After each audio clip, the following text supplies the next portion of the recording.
I'm not going to date some guy that lives in his basement. I have no problem being on a site like this. This is a site like any other site. 22 million people are on Seeking Arrangement, but nobody wants to admit it. And I don't have a problem with it. I wasn't doing anything wrong. So get over it. You're not going to shame me for this. And the CEO of the company found that that was a great answer. And he offered me a job. So he paid me $20,000 a month to go out and really destigmatize what this sugar baby, sugar daddy relationship was.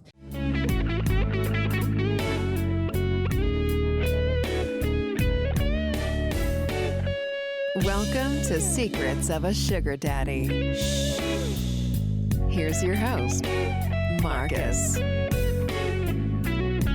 Welcome to another episode of Secrets of a Sugar Daddy, the #1 sugar dating podcast in the world, where we pull back the curtains on the good, the really bad, and Lily, the extra shocking, the oh so shocking stories of sugar dating. How are you? I'm fantastic. I woke up like a kid on Christmas morning. I'm up at 4 o'clock this morning. I'm so excited for this interview we got today. Oh, okay. And then I had to work out at F45. They're not a sponsor, but I'll tell you what, it's a great program. My sugar baby's keeping me in shape. Good for her. She introduced me to this program, and it's good. It's a group workout. Yesterday was our 1-year anniversary, Alejandra and I. I know it. I met her 1 year ago. Can you believe that? It's hard to believe. I know. So we went and ate at our favorite restaurant, Cafe Monarch. You've been there. I'm so jealous. Like every bite was orgasmic. Just watching her face for 2.5 hours, grinning ear to ear. So if you want a very romantic place in Scottsdale, Arizona, it's just a couple blocks from here. Cafe Monarch is the place to be. It's ranked within the top 5 restaurants in the USA. Yeah, 10 out of 10 recommend. Well deserved. All right, and before we get to our guest, remember, go to our website. We have a button there where you can enter to party with the crew of Secrets of a Sugar Daddy. We got a 3-day, 2-night weekend, and it's right after Thanksgiving, November 24th, 25th, to see Pitbull, Enrique Iglesias, and Ricky Martin in concert. We've got a private suite. We're going to have a pre-party, transportation. Everything is included except you got to make your way to Scottsdale, Arizona. Go there. You'll see the entry just to answer a few questions, photos, and then a video of why we should choose you, and tell us your favorite episode of Secrets of a Sugar Daddy. Okay. Have you entered yet, Lily? Why would I do that? I'm already a shoo-in. Yeah, you're a shoo-in. And one more thing. We are recording at the Plush Studios of Pod Populi here in Scottsdale, Arizona. They're opening up studios all over the U.S. And the great thing about that is, in the podcast world, you can say whatever you want. You can do whatever you want. You've got your own platform. You can structure it however you want. The thing I like about Pod Populi is that you can collaborate with other great podcasts. And that's what we're going to do today. I'm excited for this. I tell you, I'm so excited. You've got a bio, or you've got an intro. Yes, I So, do. without further ado. Okay. Our guest today is Rachel Uchitel. She is a widely recognized celebrity figure known for her extensive connections across various industries, to include live network TV as well as the VIP nightclub industry, which have contributed to her vast network of contacts. In 2011, Rachel earned a master's degree in forensic investigation. She has also appeared on popular reality TV shows like Millionaire Matchmaker and Celebrity Rehab with Dr. Drew for love addiction. Rachel's successful top 20 entertainment podcast, Misunderstood with Rachel Uchitel, has featured numerous high-profile guests, to include former New York City Mayor Rudy Giuliani, Olympic champion Greg Louganis, Chris Hansen of To Catch a Predator, Dr. Drew of Celebrity Rehab, Mama June from Here Comes Honey Boo Boo, and Kato Kaelin, key witness in the O.J. Simpson trial. Rachel currently lives in Florida with her 11-year-old daughter and 2 dogs, and she is diligently working on her memoir, which will include details about the major scandal of her life which thrust her infamously into the media headlines. Also participating in today's episode, we have Kelli Brink, executive producer for Misunderstood with Rachel Uchitel. Welcome to Secrets of a Sugar Daddy, ladies. Hi, thank you. It's an honor and a pleasure. So you are Hey there. with us. Hi, Kelly. Sorry, didn't mean to interrupt you. So, Rachel, you're with us in the Palm Beach Garden Studio? Yes, I'm here at Pod Populi in Palm Beach Gardens. There you go. And now you've recently moved down there, right? Yeah, I'm from New York City, but I have been coming to Palm Beach most of my life. My family is from here. And yeah, I just got a place here in December and I permanently moved here in the last month. So how did you find Pod Populi? Oh, I went through a couple bad eggs of people to to be editors of my show, quite frankly. And I have a studio in my house. And Kelly helped me find Pod Populi. We owe it all to Kelly. She did some massive research like she always does and found Pod Populi. So we came here. We were kind of in a bind and I needed somebody to turn around fast interviews. And I wanted somebody to come to my house, quite frankly. But then we found to come to the studio. I live like 11 minutes away. So it's great. Now, you just started your podcast earlier this year, correct? I started in the middle of May. Yep. Yeah. And you've 2020. already got, like 40 something episodes now? Yeah, we're almost at 50 episodes. We have another probably 10 in the can that we haven't aired yet. We air 2 a week, and we have a third actually that we do every Friday, which is Happy Hour with myself and Kelly, where we just kind of go over either top news of the week, guests we've had, things we've been doing, and then we have a segment that features Kelly in it, which we'll talk about in a little bit if you want. Yeah, absolutely.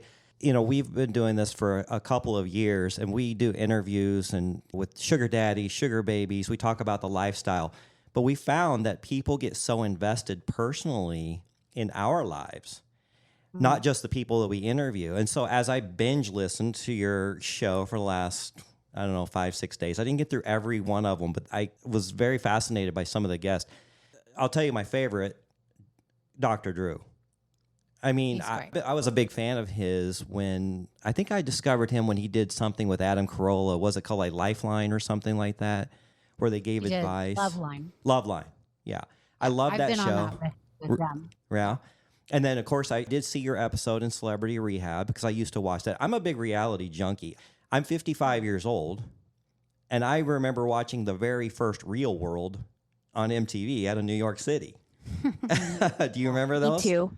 Of course, yeah. Those were like the beginning of reality TV. That really was. And I never missed a year for a while. Now, I've gotten older and I just don't even have time for TV anymore. But I remember when I was married, we watched, The Bachelor, or The Bachelorette, and we'd get all involved in that. We loved American Idol and we loved all kinds of different reality television. So I felt like after listening to a lot of your episodes, you really have the heartbeat of reality TV. I mean, I'm not much of a reality TV watcher. Right now, what consumes reality TV is a lot of the Bravo stuff. Mm-hmm. I've been asked to do that show in New York. To me, it's a little toxic. And you have to put on a show and have a storyline for it, and people make up a storyline that, when I was on Celebrity Rehab, nothing about it was edited, was made up. There was nothing fake about it. I was with 7 other people. It was a total of 8 of us in rehab for 21 days. I think we were there in total. And it was a complete nightmare in terms of people needing to get clean and sober. I mean, I had Leif Garrett, who was literally coming off of heroin binge. So it was really crazy what went on there, and you couldn't fake it. So a lot of people say how reality TV is so real. The reality TV people see now is not something that I participated in, which was very real and could not be edited to be different than what we experienced. So I really appreciated being on that show, and I got a lot of help out of it. I mean, I literally went there because I was in a predicament where the whole world was talking about me and I had become a recluse. I was actually going to go, Donald Trump had called me and asked me to go on Celebrity Apprentice, and I chose to go on Celebrity Rehab because I believed in Drew, and Drew sucked me in, and we're still friends, and I adore him and cherish his friendship. So it was a great experience for me. Well, besides you interviewing all these great people and getting to hear their side of the story, and we'll get into that in a second, I really enjoy and am now kind of invested in what you and Kelli have got going on your happy hour, your Friday happy hours. Are you finding that people are getting more in tune with that? Because now it's kind of diving into your personal life and Kelli's personal life. And congratulations, Kelli, on your upcoming marriage. Thank you. Thank you. I believe it's, yes. New Year's Eve 2024? It is, yes. Yep. We are currently vetting suitors, getting ready, making the plans, taking sponsors to sponsor the wedding, all that. Yeah. So if people don't know what we're talking about, we have decided that Kelli has been on so many dates, like most of us, and has not been able to find the one. She's in her mid 40s and would like to find the one. So we decided that Kelli is getting married. Very excited. We sent out invites and everything for New Year's Eve, December 2024. And the problem is we don't have the guy. So we are spending every Friday talking about the dates she's been on. I helped her with her profile on Bumble. I helped start a profile on Seeking Arrangement. And so she sees the difference. She's never been on Seeking Arrangement before. And we are going through men for her and seeing what it's like for her to date all these different people. And I'm working with her on not falling in love with everyone. Yes. And she's working on getting herself married. But she's such a catch. Anyone would be lucky to have her. She's for this Midwest, beautiful girl. And, you know, her inbox is like always crazy. She just looked at Bumble. How many messages do you have? 4,500. Are you serious? crazy. And you're in a Yep. small Iowa town, correct?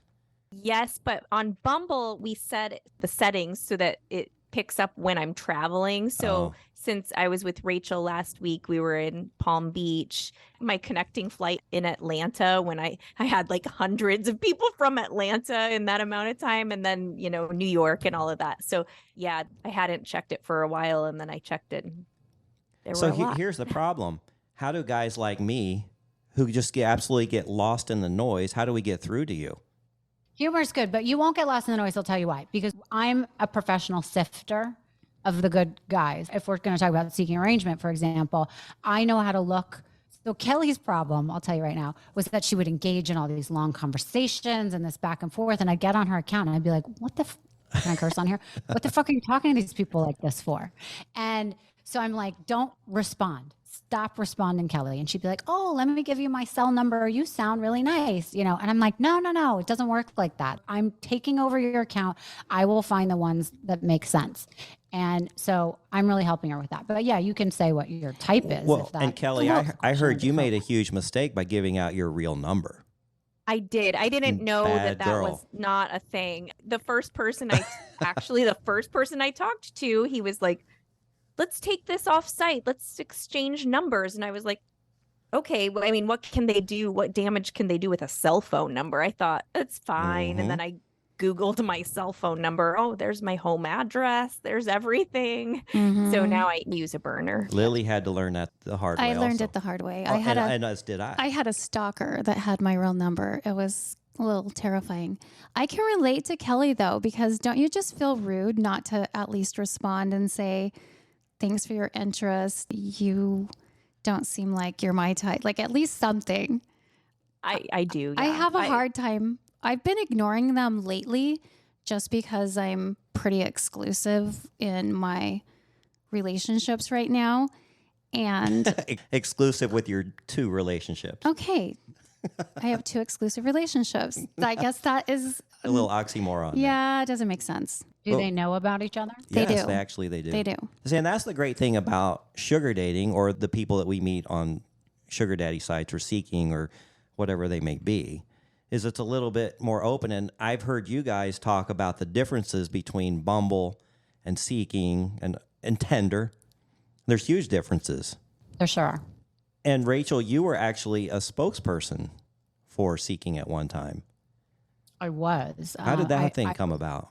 I was the only spokesperson that they've ever had, their official spokesperson, and actually the only spokesperson that's ever been hired for an online dating site. I felt kind of honored about that. So here's the thing is that in the middle of COVID, I guess, I met this woman. I didn't really know her. She was suggesting to me I get on Seeking Arrangement. She's like, you got to start meeting guys who elevate you. Now, in COVID, I needed a little extra income. I had closed my business. I was moving.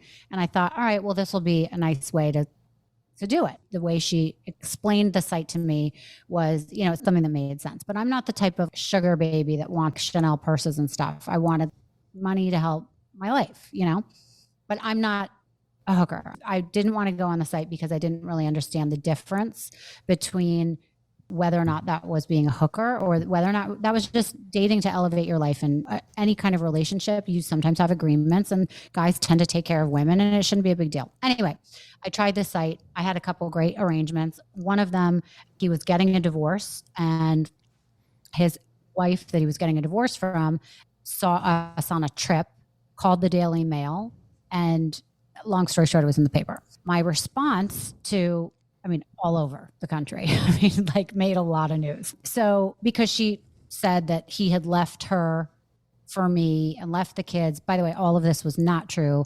He had already filed for divorce.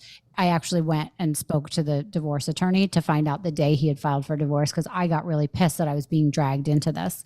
Anyways, I only saw him a couple times, but it ended up being a huge story. And so the Daily Mail called me for my response. And I said, listen, I'm not going to date some guy that lives in his basement. I have no problem being on a site like this. This is a site like any other site. 22 million people are on Seeking Arrangement, but nobody wants to admit it. And I don't have a problem with it. I wasn't doing anything wrong. So get over it. You're not going to shame me for this. And the CEO of the company found that that was a great answer, and he offered me a job. So he paid me $20,000 a month to go out and really destigmatize what this sugar baby, sugar daddy relationship was, and in turn promote Seeking. They just changed their name to Seeking.com. I did every kind of radio show, every kind of podcast. I was on Wendy Williams, and it was great because I was really talking about what I believed in. I didn't think this was a problem for anybody, and I really talked about the difference, because I think the biggest question is, how is this not prostitution, right? Mm-hmm. So I talked a lot about that. Wendy Williams wanted a sugar daddy, so she was talking to me about that. That's why she had me on. So it became a really fun thing to be interviewed about. I was on Jeff Lewis from Bravo. Mm-hmm. I was on Heather McDonald. I was on all sorts of stuff. So it became a great thing, and people were interviewing me about relationships. I was doing a lot of written articles about tips to online dating. Anyway, so that was my foray in there. And then I would deal with a lot of the people on the site. They would hire me to write profiles, to sift through people, to help them get the best arrangement for them. So I did a lot of counseling for people. How did that come to an end? It came to an end because there was an article in the New York Times about Matt Gaetz, who was Republican, and he got involved in a little scandal, and Seeking was brought up in that. And long story short, I didn't want to be involved in, I didn't want to have my name dragged into that. They wanted me to sign an NDA about some stuff, and we parted ways. When was that? When was your last time with them as a spokesperson? Maybe a year or two ago. I can't really remember Okay. at this point. So not 2 years at the most. Well, what do you think of their whole rebranding? So what do you see as their rebranding? I'm curious, because I know what the rebranding was going to be. I don't spend a lot of time. Well, we're getting a lot of looking at pushback. what they're rebranding. Yeah. The people that we interview, the sugar babies, the sugar daddies, they hate it. Because, and honestly, fine. they've banned me from Seeking. Now, I have another account. I don't have any facial photos, but they don't like that we're still talking about it as being a sugar dating site. Now, I don't know if this has something to do with federal pressure. I don't know. They really haven't come out on that. That's my... Oh, you mean they don't want to acknowledge... They don't want to acknowledge that they support sugar baby, Right. sugar daddy. And Yeah, the because connotation that's of that. how It's the just whole about site was how they- built. And everybody refers to it as a sugar dating site, but they're trying to make it a regular dating site. So what's happening is men are contacting Lily, and they just want to go out on a date with her. They don't want to help her financially. And she's like, wait a minute, I could do that on Bumble. So Exactly. she's having, and I'm hearing that from other girls who are like, well, the whole reason I went on there was because I'm a college student, or, I've accumulated some debt, or I just need some financial help. And of course, they're looking to date up. Yeah. I mean, where are you going to find the higher value men? It's hard to find them on the swiping sites, and it's hard for them to get through the noise. Yeah. I mean, I think that I'm going to say the same thing to you that I said when I was representing the site, that the best part about the site is that they have specific filters, and if people use them, they're really good. So you can really pick from a menu of the relationship that you want. And that's what they offer that's different than any other site. Now, I've been on it recently, especially to show Kelly stuff. I'm still on it, even though I don't work for the company anymore, because I can compare the difference in people, right? And relationships I could potentially get into, or arrangements, whatever. And a lot of the people are on both sites, by the way. I haven't seen that much in terms of branding, in terms of when people are reaching out to me. It happened to Kelly, though, that she was, you can speak for yourself. So Kelly, Yeah, what has your experience has been? My experience, like positive, negative? Yeah, in general. Okay, I did date somebody who was on the site who had previous relationships with people on the site, long-term relationships, but this person was using the site more as just a normal dating site, I think. I went on another couple dates with someone who was looking for a sugar daddy, sugar baby relationship type of thing. I've communicated with a lot of people over text and things like that, but I've only been on 2 actual dates. Now, the gentleman that flew his plane to you, was he from Seeking? Yes. I told you. Mhm. 100%. I said, you're not finding that guy on Bumble. Definitely not. Tell us about that experience. But hold on, just to stop you right there for 1 second. You may find him on Bumble. I found plenty of guys like that on Bumble, but you have to know what you're looking for. And there are certain things you can see, but also they won't put out that kind of effort Right. with a woman from Bumble because they don't think she expects it yet. You know what I mean? So I think that's the difference too. Mhm. Yep. Oh, sorry, go ahead and answer. No, yeah. So what do you want to know? So yes, we texted a few times. He made me really jump through a lot of hoops when we first started talking on Seeking, because he kept saying I was a catfish or something. He was like, no, I Yeah. need actual proof. You need to go take a picture in front of this landmark to prove that you really live in where you live, and made me take pictures with a certain college hat on and stuff. So, but once he vetted me, I guess. Yeah. Did you do we all that? talked. I did do that. It was kind of Wasn't silly. this the same guy that wasn't using his own picture? Yes, he was using pictures of his cousin. He was totally not transparent, but he expected me to be overly transparent. So, When he showed up, yes. was he presentable, or was he really? Oh, yeah. Okay.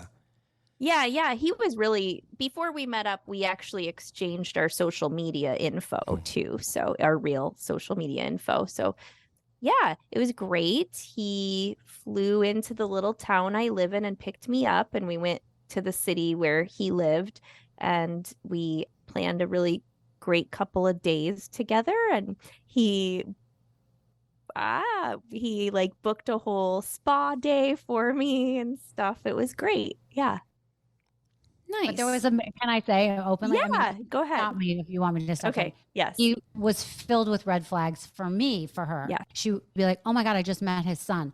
I'm meeting his ex-wife. I'm meeting his daughter, Yeah. all these different things. And then he was saying that very quickly, like, oh, I want you to come live here. This isn't going to work out unless you come be with me. He had his ex-wife wedding dress still in the closet. They One had of his just 4 got a- ex-wives. Oh, fun. gotten Yeah. a divorce. Yeah, She yeah, was yeah. Did in, he like, ask you to college try or it something. on? That would have been great. No, he did not. But yes, there were a lot of red flags, and he was like a total love bomber right off the bat. But then, You know, I we're don't know. finding that a lot. Yeah. I Mhm. And then think it men doesn't work don't out? want that. Well, and that's part of the premise of the podcast, is because I've been doing this for 7 years. I see, and I've made these mistakes, and I see all the mistakes that these men are making. And Lily has experienced it. I mean, she's had guys buy her $10,000 rings in the first couple weeks and write her checks of $20,000 and this and that, and just professing their love. And Lily's like, they don't even know me. Right. Yeah. Which- Well, anyone can do that, though. I Yeah. think that's just bad skills on people that are love addicts or people that don't know how to get into a relationship. I don't necessarily know that that has anything to do with the, seeking type of relationship. Mm-hmm. The thing about him, though, it was going really well. I totally wanted to continue the arrangement and relationship because he was very generous also in other ways, but I would have totally continued it. But I got home and he said, well, I just think the distance is too much and you're really busy with your work, with your job. I'm a very needy man. I need someone who is more available. And yeah, so I don't think we're going to see each other again, which is unfortunate. I would have liked to do that because I really liked him and I did meet his family, which was weird, but I liked them very much and they liked me too. And it could You have met his probably family? Yes, it was weird because the spa where I went actually is owned by his ex-wife and his oldest daughter. So I got to meet all of them. It was weird. I mean, it really wasn't weird once I was there, but yeah, we all So got along. inappropriate. There's so Yeah. many spas he could have booked for you, and he booked that one. Yeah. Probably yeah. because Goodness. And he it kept got having his calm. kids show up.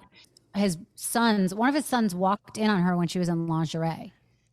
The whole That was thing an accident. Oh, that was terrible. That was, yeah. Well, he kind of was like hiding me in the upstairs wing of the house a little bit. And like his kids kept coming over, like, Dad, I need this. I need this. And the son came upstairs to get the dog. The dog was cuddling with me. Yes, I was wearing just lingerie. That's it. And he walked in and he was like, and I said, hi, like, hi. And he's like, oh, hi. It was so awkward.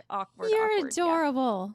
Well, you know, my very first co-host, Amy, who helped me start the podcast, she actually is from a small Iowa town. And a gentleman No way. flew her to Washington, D.C., and they had a great relationship and an arrangement. And he actually ended up hiring her to manage a mansion that he had bought that was full of sugar babies. It's an unbelievable story. We do In have Iowa, an episode. sign me up. Well, she did it in Washington, D.C. Okay. But he found her in Iowa. So, in a small town. So, would you ever be open to flying to meet somebody? Yeah, absolutely. I mean, I don't of know how else course. you're going to do it, really. Right? Well, She's I tr- 100% going to meet someone that is not in Iowa, and that will be her seeking arrangement. Yes. I would prefer that for her. Yeah. At least she has to try it a couple times. He should fly her to LA. I've had her set up in like Chicago, LA, Palm Beach. You know, she has all the good. But- Dallas. Don't you find long distance relationships are very difficult? No, I Yes. love them. They are difficult.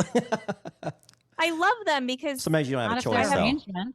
yeah, if Yeah. it's an arrangement, you know, you carve out your certain amount of time with your person and it's undistracted and it's concentrated and it's 100% great. In a real relationship that's like local, I've got kids, I've got this, I've got that, and trying to fit things in. I like to have it on the schedule, have it on the calendar. We're going to do this for 3 days and it's going to be amazing. And I don't mind a long distance relationship at first. For a while, after a few months or a year or something, then I would probably want to be closer. Mhm. But Okay. Now, what Rachel, about you, Rachel? you're on Seeking. Are you having trouble finding your guy? You're a self-described shredder. Can you tell us what that is? He's done his homework got- on you. I know. Did I tell you I just was binge gonna listened for the last say. 4 or 5 days? I know that Rachel and I have something in common, that we both got married in Vegas. Yes. Wow. I'm impressed. Okay. So am I having a hard time? No, I don't have a hard time. Listen, you know why I have a hard time? Why? I'm not as nice as Kelly. So I'm just You're a shredder. cutthroat.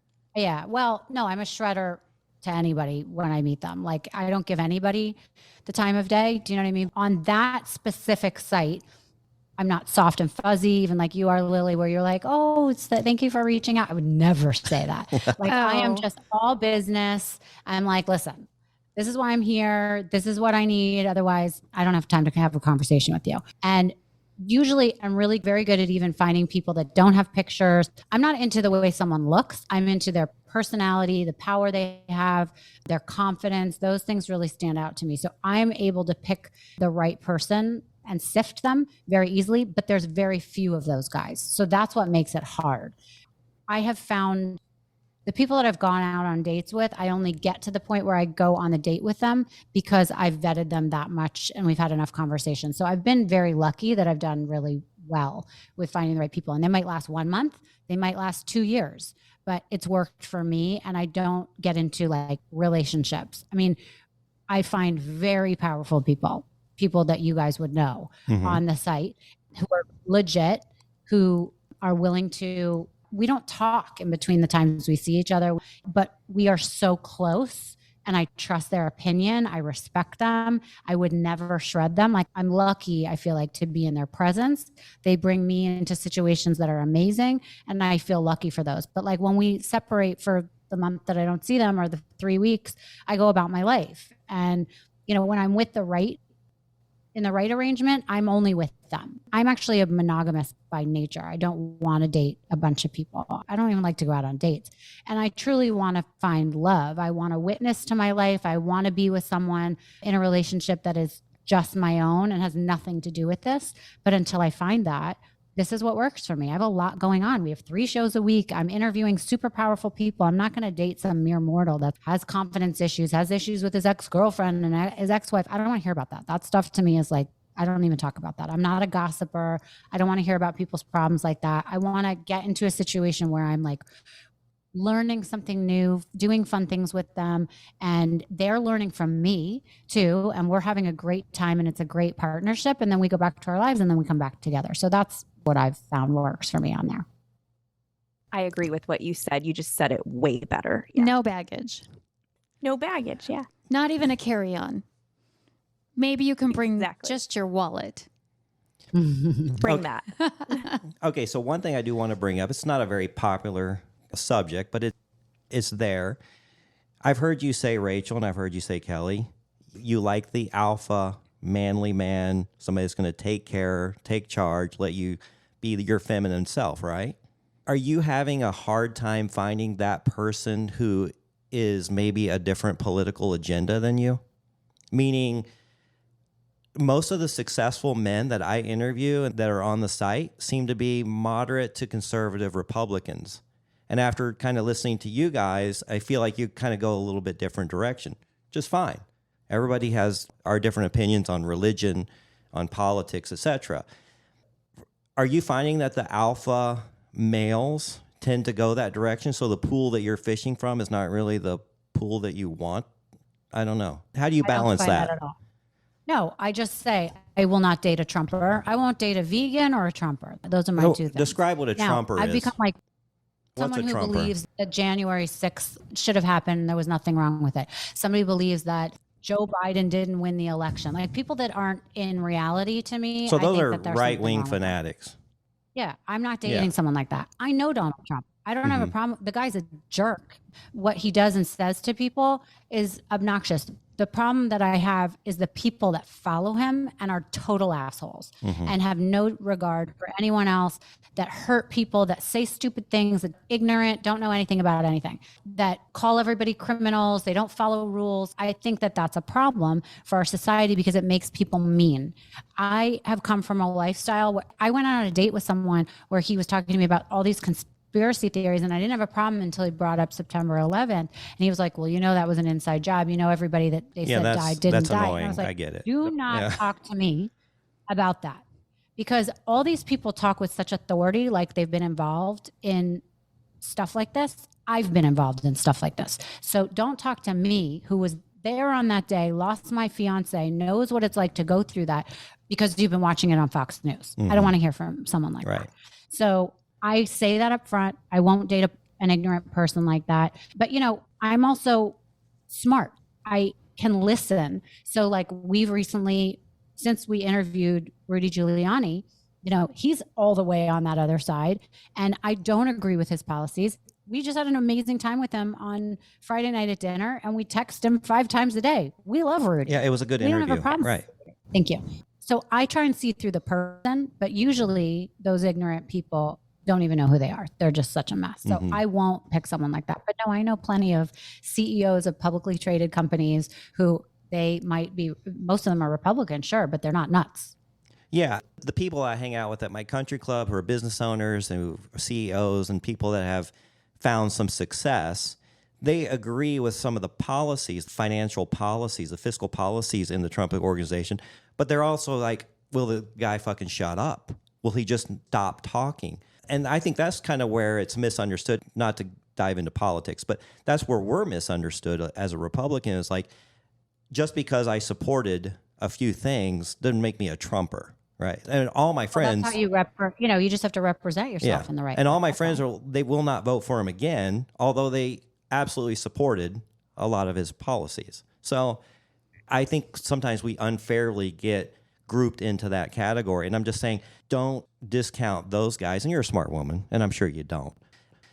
And I've met people on Seeking who I went out with, and it's a funny story. I was taking her to see a sunset, and she was very left-wing liberal, and I didn't realize. I mean, I started having hints. It didn't matter. She was beautiful, and I liked her personality, so, we were going to try to make it work. This was during COVID. It was really funny. So I was taking her to see a sunset, and I drove by where they have the dump, where you just take your trash, and they cover it up. And I told her, I said, you know what? That's one of my favorite places in the world. She's like, why is that? I said, I can take all my trashy problems, dump them there, and leave with a clean trailer or truck or whatever, and it just feels so liberating. She's like, that's terrible for the environment. What are you thinking? Blah, blah, blah. I'm like, when you throw your stuff in the trash, where do you think it goes? You can't turn a blind eye. It's got to go somewhere. And so after that, she didn't want to see me again because I just said that the dump was one of my favorite places. So anyway. I get what you're saying, but yeah, for me, it's people that are really far over, and to me, you're just nuts. And then also, like I said, vegans, because you can't even go on a date with them. I love meat, and I don't care if somebody doesn't eat meat, but if they ruin everyone's night with, oh, I can't go to that restaurant. Oh, there can't be butter in it. Oh, blah, blah, blah. It's just too annoying to me. So I 100% agree, and I think Lily's in the same boat there. Yeah. So, Rachel, I read that you co-hosted something with my celebrity crush, Mario Lopez. oh yeah, I did. He's a good friend of mine. Is he as cute in person as he is on TV? He is. Oh, He is. those He's dimples. the nicest. He's the nicest guy. I met him when I lived in Las Vegas when I was running Town nightclub, and he was in town. I can't remember for what, and he was using my gym. We had a really private, really nice gym at the Sterling Club where I lived. And I don't even know how he got in there, but he was working out and his manager was working out, and he was hosting that night at Tao. And so this is 15, 20 years ago. I don't even know how long ago. So we just became buddies then. And then anytime he would come to town, he would call me, and I've met all his girlfriends. When he started dating his current wife, I was there the night they went out to dinner. She used to dance on Broadway, and he introduced me to her. So I've known him for a super long time. And then at one point in my life, I co-hosted on Extra with him for a week. So it was super Nice. fun. I love him. He's the best. I love him too. Mario, if you're listening and you have any kind of rockiness in your marriage, hit me up. Yeah, right. Well, I know we're running really short on time, and I still have half a page of notes I didn't even get to, so we're going to have to do this again. Yeah, they haven't arrived yet, so we can. Oh, they keep going haven't? If you want, Okay. otherwise. Keep going. Okay, first of all, let's just go to the premise of your podcast. Why did you pick this, and how did you pick your name? I love it because I think it is the epitome of what happens so many times is we get pigeonholed into something, and it's not that at all. And that's the big reason why I started this podcast. So tell us a little bit about your podcast and why you started it. So it's a theme that's reoccurred in my life. The podcast is called Misunderstood, MISS, Understood. And it's about people who are on a mission to change their narrative, who have been reduced to a single headline, and really people that I feel deserve to be reconsidered, or a topic that needs to be reconsidered. So I spent the last 23 years in the press, either being a victim or a villain narrated by the media. And I found how hard it is to have your own voice when the whole world is talking about you in whatever way. And it is very important to be able to tell your own story. And it's very hard for people. So that's why I started the podcast with that premise, because I also think that the power of second chances is so unbelievable, and so many people, they don't see how important that is for people, but it's a universal thing. So many people are stuck in their first act. They don't know how to get to their second act, and they don't know how to move forward. And once they think something awful has happened, it's almost like they become a discount version of themselves, and they stick themselves on the shelf. They can't have this second chance and the second upcoming of their lives, So I think it's really important, and it's something that I personally have lived through, and I know that a lot of other celebrities have. So that was where I first was like, listen, I can open my phone book and know that I have 9,000 contacts in my phone that I can just call and get them on the show. But then it became more than that. It was who I wanted to interview, people that I don't know, that I find that they've been misunderstood. And I want to hear from them personally. And I ask them questions that I want to know. You know, I ask them questions that I think would help me get to know them or why they did something. Or if it's a topic, like, for example, we just interviewed a guy who started a company for ketamine infused treatments for depression and PTSD. I find that fascinating because so many people abuse psychedelics and now it's being used to help people. So I pick topics that I'm interested in, that I want to know the answers to, and I think other people would. Well, I absolutely love the premise. I love where you're taking the show. Where do you see it going in the future now that you've got almost 50 under your belt? Because our show changed from how we started it to where it is now. And the feedback that I'm getting from our listeners, it's really interesting 2 years later what's happened with the show. Where do you see yours going? Well, I think ideally I'd like it to be a bigger show that maybe is something that you can stream, and a show that people can watch on like Netflix or even on the airplane when they're on, and they can pick different episodes and watch. I see that's where a lot of podcasts will be going into. You know, people are looking for content and to buy content. And as long as your content is good and universal and it's not stuck on just one theme. We have interviews with people of all sorts of walks of life, athletes to, I did one on Confessions of a Sugar Baby, which is one of my favorite episodes. And it just covers all sorts of things. So with my show, I would like it to be a streaming version of my podcast, like a talk show almost, but that's a podcast, you know. Now they can find your show on YouTube, right? Yeah, we're a video podcast, so it is on YouTube, but it's also on Apple, Spotify, anywhere you hear. Everywhere podcasts. you find it, yeah. Unfortunately, we can't do ours on YouTube or video because we're obviously using aliases, because the stigma of sugar dating is still out there. As you know, it's not prostitution, but people think, oh, you're just paying somebody for sex. And it goes so much deeper than that. And that's why I really took to your podcast, because it is very misunderstood. Yeah. And you've experienced that too. Yeah, being a spokesperson for them. But I think that's the stigma for everyone. That's why 22 million people are on that site, but no one admits that they are. So I think if people are interested in it, people want to do it and get, you know, the benefit out of it, men and women, but they don't want to talk about it because they're embarrassed of it. And I really don't think there's anything to be embarrassed of. You know your worth, and you date someone that you feel is worthy for you. I mean, I don't think there's any problem with it. And if you need $15,000 a month to help with your bills so that you could be present for them and they can afford it, great. What's the problem with that? They're giving money to their wife. They're giving money to the long-term girlfriend, you know, potentially. If they don't want her to work, if they want her to travel, whatever it is, there's nothing wrong with, you know, having that person fund your life or your business or paying your bills or paying for your rent, whatever it is. There's nothing wrong with that. It's actually a very traditional role, because when I was married, both my ex-wife and I were income earners, and we needed it at the time because I didn't really have any accomplishments yet. I had some dreams. I had some goals. I had a way to get there. But then once I finally started achieving those and the financial pressures left her a little bit, I said, look, I'll pay all the bills. I'll take care of everything, the vacations, the dinners, whatever. I'll take care of that. You go work because you love to work and find a job that you really enjoy doing. It changed everything for her. Now, our marriage didn't last for other reasons, but that took a huge pressure off of her financially, where she thought, a huge burden off of her. And it really smoothed out things for a while.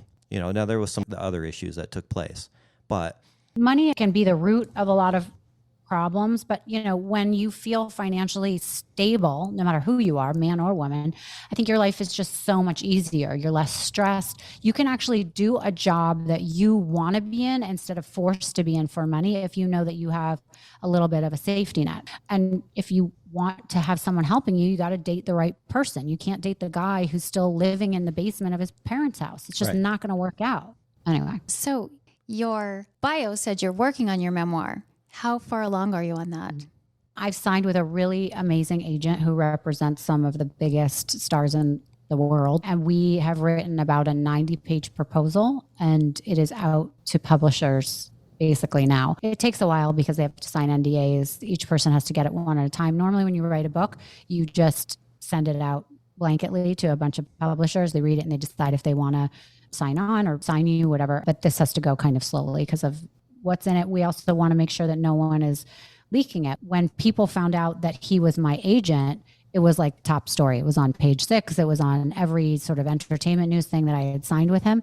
So we realized that these publishers, they were not close-lipped about it. So they may spill some of the things that are in it. This is not a memoir of the scandal I was in. This is a memoir of my life. I've been through a lot in my life. I have a lot to write in there. So it's really good. It covers a lot of things, but obviously it does touch on some of that. How did you meet Kelli? We met through Indeed. No, is that right? No, we met through LinkedIn. Met through LinkedIn. Yes. Yep. I was in the true crime genre and put my resume out there. Saw Rachel was looking for someone. We connected and really quickly, and then the rest is history. As we wrap up, Kelli, what's your ideal situation for finding a man? Like, what's your ideal guy? Sounds like you've met a few. My ideal guy would be successful. Oh gosh, you're putting me on the spot. Just You have a refer whole back list, to. I know I do have a whole And list. I know you have an email that they can send, and we'll go ahead and Yes. plug that if you're Okay. interested in meeting her. Well, not just successful. Someone who's really funny. Looks are a little bit important. I mean, attraction is more important to me than like exactly what they look like. I'll be attracted to the whole package, the personality and everything. Yeah, there's a lot. Someone who's really confident, fun, outgoing, adventurous, outdoorsy is a big plus. I'm outdoorsy. Someone who I just have a lot, but they should listen to our episode of Happy Hour. She's a nice Midwest, beautiful girl. So anyone would be lucky to have her. They're not going to have a problem wanting her. It's about her wanting them. I Yeah, think she's Yeah. gorgeous. And you recently lost some weight. Yeah, I did about 25 pounds. Yes. Yep. I'm still working on it. Now but tell us what that was. I getting think there. maybe Lily, did you? I went on Ozempic. I did. Yep. I don't remember what mine's called, but I take some injections. injections that help with appetite suppression. Yeah, that's kind of what Ozempic is, right? Yeah. It's You guys haven't heard about all the news with Ozempic? Ozempic is a drug for diabetes that people are using for weight loss now, and you can lose 20 pounds in a month or whatever. And it's an injection in your stomach. And there was a lot of controversy with it because they were saying people that were stealing it from the people that had diabetes, but that's, I think, a little That's bit not the dramatic. case. But every celebrity is on it. Everyone is on it. So we have a doctor for you if you want to try Yes. it. Lily. But nobody wants to admit they're on it, which I think is crazy. I don't care. It helped me. It helped me jumpstart my weight loss. So I'm happy that I did it. Yeah. Well, it's probably the same thing know that, so that many I'm people that using. yeah. I just didn't know the name brand. Isn't Kimmy doing something like that? She might be. So our You other might know the co-host, name semiglutide. Do you know That's that it. name? Yeah, That's it. that's it, yeah. That's the one. Same thing. thing. Same thing. Basically the Yeah. same thing. I just go to my esthetician once a week and she injects me, and I didn't know that. nice. Yeah. Yes. Did you I lose any weight? I have. I've done it for 1 month and I've lost about 5 or 6 pounds. Nice. Yeah. Very good. And she's not an exerciser. No, I'm a busybody, but I don't work out Right. so much. Yeah. Your arms tell a different story. Thank you. I do a lot of heavy lifting at my job. Yes, Okay. she works for me. Are you wearing a cocktail dress, Kelly? Yes, I am. Are you about to because go on why a not? date? Oh, I No, thought I'm maybe you not were going on a about to go- date. Well, Nope, I you just- look like $1 billion. Thank you. Thank you. Thank you. Why not? My Rent the Runway order came in today and this was in it. And I thought, this looks like a good happy hour dress. Yeah, for sure. We just filmed Happy. Oh, you did? I actually love those. For some reason, I can get more into those than anything else. I guess because that's kind of what we do too, and that's a little bit of our format. We interview people here and there, but we really love talking about our sugar dating lives and what's going on, and people seem to really gravitate towards that. People get to know the real Rachel this Yeah. way. So it's nice. Yes. She's not just interviewing a guest. She talks about her life more and stuff. So that's good. Now, Yeah, our people other like it. co-host, Kimmy, she's 22, drop dead gorgeous. She's in California right now. She met a billionaire on Seeking, true, like multi-billionaire, and she's met some very high-profile people herself. But she's recently lost a lot of weight, and she's making over 6 figures a month on OnlyFans. What do you guys think of that whole format? I know you guys have talked about it in your What podcast. does she do in her OnlyFans? Just a lot of nudes. She doesn't really Like do pictures, any. videos? Yeah, pictures and videos. Yeah. Okay. Sign me up if anyone wanted yeah, to see But she has that. a I'd be all management over company it. that's really good, and they take care of it pretty much. Yeah, give they her a kind of list. give her They assignments. give her a list of things to do. She does it. She sends it to them, and then basically doesn't think about it. Do you know the name of the management company? There's dozens all over the country. I know. My friend owns one. I was just curious. He's in He Dallas. does all the main. Oh, in Dallas. Okay. So there are a lot of management companies. They'll take like 30%. They'll Yeah. tell you what to do. Yeah. Kelly and I don't have a problem with OnlyFans at all. We would totally do it. But we've interviewed a lot of people who are on OnlyFans. We had Siri Doll, who was the star of the money Pornhub. shot Yeah. Pornhub story. And then we had Nicole we had Mitchell. a girl who was a pastor who turned into a OnlyFans stripper. And then we have Shayna coming up- Moakler.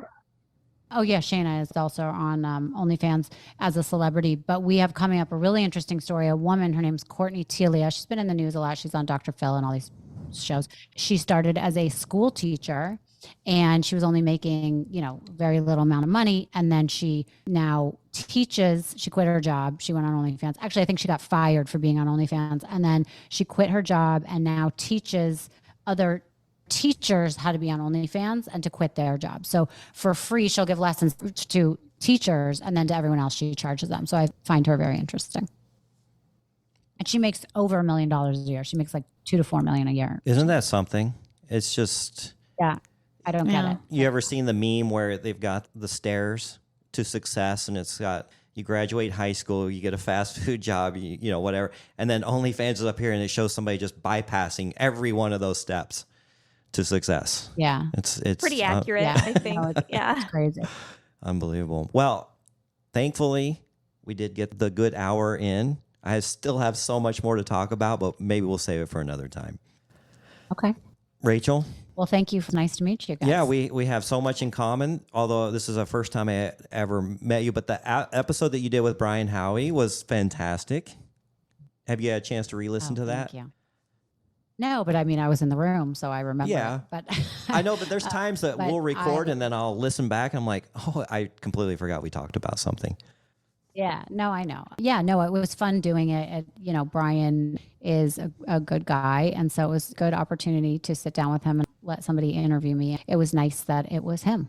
Yeah, So we want to that was thank good. Brian Howie, the Great Glad Love you Debate, listened. for introducing us. And then he's also the owner of the studios, because he's been doing his podcast for 8 years or so. And he needed a place to record, and he didn't have a place. So they started the podcast studios. And I think it's going for very sure. well. And he's a good guy. So Kelly and I are going to have to submit ourselves to your little. You what is should it? come party Little with us. contest. Yes. The VIP contest It's- thing? Yeah, Yes. it's going to be How do so we much win? fun. What do we do? If you fill out the form, you won. Okay, well, we're going to fill out that We're going to form. fill it out. Yes. I'll host a class while I'm there for the young girls. I'm the older women at Sugar Baby group, I'm sure, but I can teach a lot of lessons. Well, I'll tell you what, and that's some other things I wanted to get into, but we'll make it real short. Lily is 53 years old. She's having What? unbelievable success finding sugar daddies and men that just want to throw money at her. They want basically her to move in just to be their companion. I mean, she's just overwhelmed with this. So I think she's kind of found a niche, because these men, they don't want to take a 21-year-old to a function, or they don't want to be seen. Because the other day, I took my sugar baby to buy a car, and the guy asked if I was her father. And it's a little bit of an issue. Now, we laughed about it, but it was still embarrassing for me. But I get it. Like, I have gray beard, and she's in her 20s, so. Yeah. I think there's a real niche for the older person. You're in your 40s, Kelly, I you think said? you're right. Yeah, I'm 46 on Tuesday. looks Yes. amazing. Yep. Thanks. Give us your email address, Kelly, The email for the dating. for the site. dating. Oh my gosh. Kelly's getting married at No, that's not I'll it. have to tell you. Not it. That's not the one. Hey, I'll tell you what. Getting married Yeah. Yes, it's getting married at misunderstood.com. Is that right? podcast.com. Getting married at misunderstoodpodcast.com. I tell you what, how about this? Go listen to Rachel's podcast, and you'll hear it on there, on the That happy sounds great. hours. All right. Thank you guys so much for being with us. If you want to share your crazy sugar dating stories, go visit us at our website, secretsofasugardaddy.com. don't forget to follow us on Instagram. We post all kinds of updates about the show and funny memes and, things like that. All right, Lily, thanks for joining me. Of course. It was great. Kelly and Rachel, we'll talk soon. Thank you. All Thank you, you guys. All right, bye-bye. Okay, bye. Thanks for joining us. If you'd like to connect or even be on the show, we'd love to hear from you at secretsofasugardaddy.com.